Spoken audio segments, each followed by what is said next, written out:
Hello friends, welcome to our channel Radha Devi kitchen. నేను మీ కృష్ణ. అందరికీ నమస్కారం. అందరూ ఎలా ఉన్నారు? ఈరోజు మన రెసిపీ కొబ్బరి బూరెలు అండి. ఇవి చాలా టేస్టీగా ఉండేలాగా నేను చెప్పిన కొలతలతో తయారు చేసుకోండి. ఫస్ట్ టైం చేసేవాళ్ళు కూడా సూపర్గా చేసేస్తారు ఈ ట్రెడిషనల్ స్వీట్ని. ఇవి పిండి ఇంట్లోనే తయారు చేసుకొని చక్కగా తయారు చేసేసుకోవచ్చు.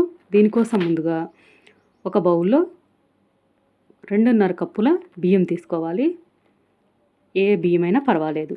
తర్వాత 2 సార్లు వీటిని శుభ్రంగా కడిగి గిన్నె నిండా నీళ్లు నింపి రాత్రంతా నానపెట్టుకోవాలి.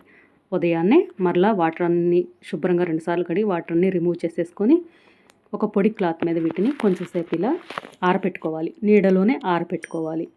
ఒక 5-10 నిమిషాలు ఆరిన తర్వాత చూడండి, మనం చేతితోటి పట్టుకుంటే కాస్త తేమ తగలాలి. పూర్తిగా ఆరిపోకూడదు, అలాగని ఎక్కువ తేమ ఉండకూడదు. అలా చూసుకొని మిక్సీ జార్ తీసుకొని ఒక సగం బియ్యాన్ని వేసేసుకొని మిగిలిన సగం మీద క్లాత్ని కప్పి ఉంచేసుకోవాలి. బియ్యం ఆరిపోకుండా ఉంటాయి అప్పుడే మనం పిండి తయారు చేసే వరకు. తర్వాత మిక్సీ జార్లో ఈ విధంగా వేసుకున్న బియ్యాన్ని మెత్తగా గ్రైండ్ చేసుకొని తీసుకోవాలి.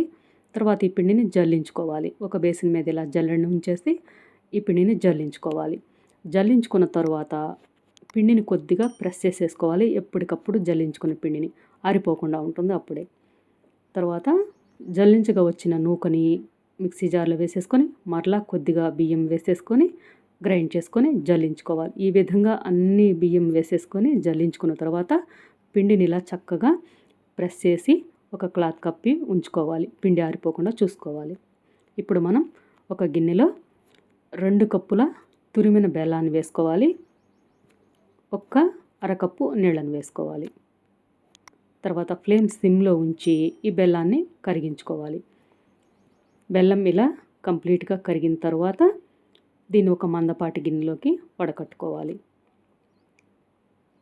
నాన్ స్టిక్ ప్యాన్ కానీ మందపాటి గిన్నెలో కానీ ఇలా బెల్లం సిరప్ని వడకట్టేసుకొని ఫ్లేమ్ మీడియంకి అడ్జస్ట్ చేసేసుకొని పాకం తయారు చేసుకోవాలి. బెల్లం ఇలా ఒక 2-3 పొంగులు వచ్చిన తర్వాత మనం పాకం చెక్ చేసేసుకోవాలి.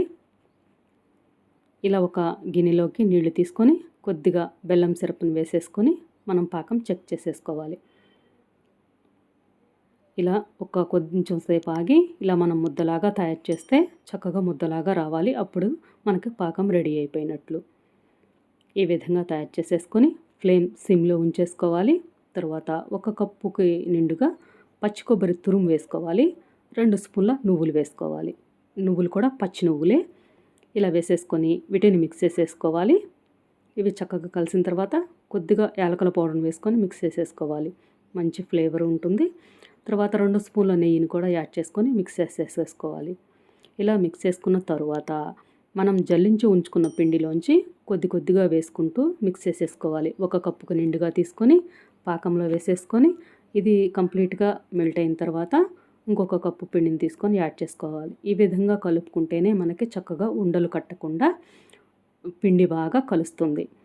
ఈ విధంగా కొద్దిగా పిండిని వేసేసుకొని మనం బూరెల పిండి తయారు చేసేసుకోవాలి. మన ఛానల్లో పెసరపప్పుతో చేసిన కొబ్బరి బూరెలు రెసిపీ కూడా ఉంది. అది కూడా చూడండి, అది కూడా మీకు యూజ్ అవుతుంది. తయారు చేసుకోవచ్చు. ఇలా లాస్ట్కి వచ్చేటప్పటికి కొద్దిగా మాత్రమే వేసేసుకొని పిండిని తయారు చేసుకోవాలండి. చూడండి, మనకి ప్యాన్ నుంచి ఇది సపరేట్ అవ్వాలి. అలా తయారు చేసుకోవాలి. మొత్తం నాకు 3.5 కప్పుల పిండి సరిపోయింది. కొద్దిగా పిండి మిగులుతుంది. ఎప్పుడు కూడా పిండి కొంచెం ఎక్కువే తయారు చేసుకొని పెట్టుకోవాలి. చూడండి, ఇప్పుడు ఇది ప్యాన్ నుంచి సపరేట్ అవుతుంది కదా, ఈ కన్సిస్టెన్సీ మనకి చక్కగా సరిపోయినట్లు. ఇలా కొద్దిగా పిండిని తీసుకొని చెక్ చేసుకుంటే మనకు అర్థమైపోతుంది. తర్వాత నెయ్యి రాసిన పళ్ళెంలోకి ఈ పిండిని తీసుకొని పక్కన ఉంచేసుకొని ఒక ప్లాస్టిక్ పేపర్ మీద కొద్దిగా నెయ్యిని రాసుకొని మనం తయారు చేసిన ఈ పిండిని నిమ్మకాయ సైజ్ అంత పిండిని తీసుకొని ఫ్లాట్గా ఇలాగా తయారు చేసేసుకోవాలి. ఎక్కడ క్రాక్స్ లేకుండా చక్కగా వేళ్ళతోటి ఇలా బూరెలాగా తయారు చేసి పక్కన పెట్టేసుకోవాలి. మందం కూడా చూడండి, ఈ మందం ఉంటే సరిపోతుంది. తర్వాత స్టవ్ వెలిగించుకొని సరిపడా ఆయిల్ వేసుకొని ఒక ప్యాన్లో ఆయిల్ కొంచెం హీట్ అయిన తర్వాత కొద్దిగా పిండిని వేసుకొని మనం ఆయిల్ హీట్ని చెక్ చేసేసుకోవాలి. కొద్దిగా పిండిని వేస్తే ఇలా పైకి తేలితే మనం ఆయిల్ హీటు చక్కగా ఉన్నట్లు. అప్పుడు మనం తయారు చేసుకునే ఈ బూరెల్ని ఒక్కొక్కటిగా వేసుకొని చక్కగా వేయించి తీసుకోవాలి. ఫ్లేమ్ వచ్చి మీడియం ఫ్లేమ్లోనే ఉండాలండి, హై ఫ్లేమ్ పెట్టేయకూడదు. హై ఫ్లేమ్ పెట్టేసామంటే కలర్ వస్తాయి కానీ మనకి లోపల ఉడకదు. చూడండి ఇలా చక్కగా ఆయిల్ గరిటెతోటి ఆయిల్ని పోస్తుంటే పై వైపున కూడా మంచి కలర్ వస్తాయి, లోపల కూడా చక్కగా ఉడుకుతాయి. చూసారు కదా, ఇంత మంచి కలర్ వస్తాయి ఇవి. మనం పాకం కరెక్ట్గా ఉన్నట్లు పట్టిన పాకం. ఇప్పుడు వీటిని జాలిగరిటెలోంచి తీసి ఒక ప్లేట్లోకి తీసేసుకోవటమే. ఈ విధంగా అన్నిటినీ వేసుకొని వేయించుకొని తీసేసుకోవాలి. ఈవెన్గా అన్నీ ఒకే కలర్ వచ్చేలాగా చక్కగా వేయించుకొని తీసేసుకోవటమే. చూడండి ఎంత ఈజీ ప్రాసెస్ కదా. ఫస్ట్ టైం చేసేవాళ్ళు కూడా చక్కగా చేసేస్తారు ఈ వీడియో ఫాలో అయిపోయారంటే. ఈ విధంగా అన్నిటినీ తయారు చేసుకోండి. మనం కలుపుకున్న పిండికొచ్చి ఇన్ని తయారైపోయాయి. ఎంత కలర్ఫుల్గా, టేస్ట్ కూడా చాలా చాలా బాగుంది. మీరు కూడా తప్పకుండా తయారు చేసుకోండి. ఈ కొబ్బరి బూరెల్ని ఈ కొలతలతో తయారు చేసుకొని మీకు ఎలా కుదిరాయో, టేస్ట్ ఎలా అనిపించిందో నాకు కామెంట్ రూపంలో తప్పకుండా తెలియచేయండి. అలాగే ఈ వీడియో నచ్చితే, ఈ రెసిపీ నచ్చితే మీ ఫ్రెండ్స్కి ఈ వీడియోని షేర్ చేయండి.